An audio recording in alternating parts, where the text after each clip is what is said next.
Today, I had my compensation conversation and I received a 15% increase, and the year before, I received a 25% increase. I am not a negotiation specialist. If you want something like that, I recommend that you read Simon Sinek's book or some other YouTube videos. However, I have developed a good framework that I've used for both conversations that have been very beneficial and have made a very compelling argument to my employer to kind of get to the levels that I've been asking for. So today, I'll do just that. I'll share with you the framework and how you can create it, so hopefully you can get to the level that you're looking for. Let's get to it. So basically what I'm going to show you is going to be a summary of all the things you did and everything you've accomplished, which is going to give you a solid evidence of why you should get the number you're trying to get. This is perfect to either give it to your boss before the meeting or just give it to your boss when you go ask for a raise. So the setup basically has 4 different areas that we're going to look at, and I'm going to show you each one.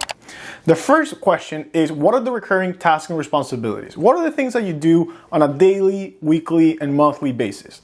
If you want more details, if you're still lost, think about when you open your laptop every single morning, what's that first thing that you do? And it can't just be like, I check emails.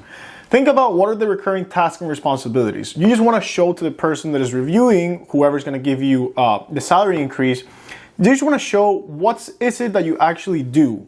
How did all the things that they just threw on your plate are adding up? And I think the best thing is to break it down daily, weekly, monthly, and even maybe for some people like quarterly. So for me, I'm a financial analyst at a private wealth management group. And for example, some of the things that I do on a daily basis are just reports. So like a client liquidity report that I do every single morning, outstanding, whatever, how's the progress going of whatever. Try to make it applicable for you. And then besides the things that you do on a weekly, monthly, and daily basis, what are those general tasks that are one of your main responsibilities? So for example, for me, one of the biggest tasks that I have is just portfolio management. It's making sure that the entire book of clients and business that we have, that in the day-to-day stuff, I'm keeping track of that and I'm making sure that everything is up to date. Those are the type of things that you want to put there. Things that might not be set to a frequency, but you have to take care of. Then the next one is key personal accomplishments. What are the things that you were able to accomplish by yourself this year? Some really easy are licenses and certifications. If you work in my industry, for example, if you got your Series 7, Series 66, if you're studying for the CFA, things like that. But also, did you personally bring any new clients? How much was it? Did you personally increase the revenue by a percentage? How much was it? I think the biggest question in all 4 quadrants here is, how did you do when it came to putting more money or just increasing the growth of either your boss or just the business in general?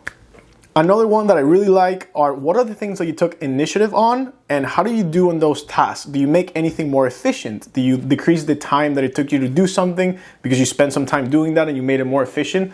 Put that there. I think that's huge.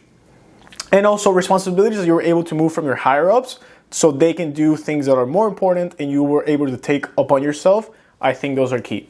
Then the next one is key metrics. So every single person, when you think of a job, has certain metrics that you have to do. If you're an accountant, you have a certain amount of tax returns that you have to do.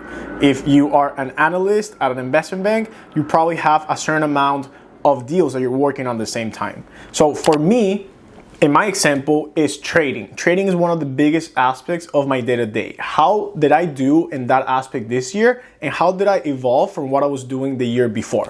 And my other examples are investment recommendations and client and prospect portfolio returns. But when you think about your role and when you thought about your role before you started, what were the biggest things that you knew you had to do?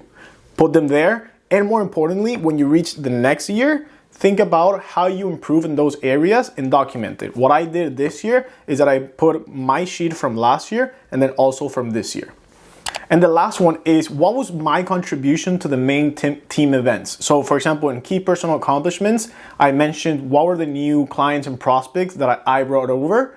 But here you might say, we all won a big client. How did I contribute specifically to that client? Or also, if you had like a crazy week where everyone was doing a lot of things and you got the job done, how did you specifically contribute to that? And like I always said, make sure you try to quantify it in dollars or just overall growth and how you contributed to that specific number. And if you're having a hard time coming up with bullet points, think about every single client you have or every single day-to-day task that you have, and how do you perform on each one of those. The most important, like I said, is how did I or you contribute to growth. A lot of times you're gonna have reports like this that are automated by your company. The company that I worked at before had already a system like this, but even if you have this, if you put this together, I think will show your interest and will show your dedication and will just make a compelling argument that they're probably not gonna be able to say no. I wish you nothing but the best. Do not take no for an answer, and I'll see you on the other side. Peace.